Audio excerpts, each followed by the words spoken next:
شروع اللہ کے نام سے جو بے حد مہربان نہایت رحم والا ہے۔ جب پہنچ چکے مدد اللہ کی اور فیصلہ، تو دیکھیے لوگوں کو داخل ہوتے ہوئے دین میں گول کے گول، تو پاکی بول اپنے رب کی خوبیاں اور گناہ بخشوا اس سے، بے شک وہ معاف کرنے والا ہے۔ اے محمد صلی اللہ علیہ وسلم، جب خدا کی مدد اور مکہ کی فتح آ پہنچے اور اس پر فتح مرتب ہونے والے آثار یہ ہیں کہ آپ لوگوں کو اللہ کے دین اسلام میں جو داخل ہوتا دیکھ لیں تو اس وقت سمجھیے کہ مقصود دنیا میں رہنے کا اور آپ کی بعثت کا جو تکمیل دین تھا وہ پورا ہو چکا، اور اب سفر آخرت قریب ہے۔ اس کے لیے تیاری کیجیے اور اپنے رب کی تسبیح و تحمید کیجیے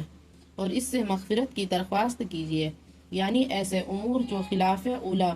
واقع ہو گئے ان سے مغفرت مانگیے، اور وہ بڑا توبہ قبول کرنے والا ہے۔ فَسَبِّحْ بِحَمْدِ رَبِّكَ وَاسْتَغْفِرْ۔ حضرت عائشہ رضی اللہ عنہا فرماتی ہے کہ اس سورت کے نازل ہونے کے بعد رسول اللہ صلی اللہ علیہ وسلم جب کوئی نماز پڑھتے تو یہ دعا کرتے تھے، سبحانک ربنا وبحمدک اللہم اغفر لی۔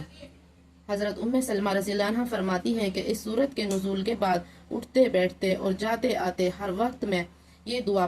پڑھتے تھے، سبحان اللہ وبحمدہ واستغفر اللہ واتوب الیہ، اور فرماتے تھے کہ مجھے اس کا حکم کیا گیا، اور دلیل میں اذا جاء نصر اللہ کی تلاوت فرماتے تھے۔ حضرت ابو ہریرہ رضی اللہ عنہ فرماتے ہیں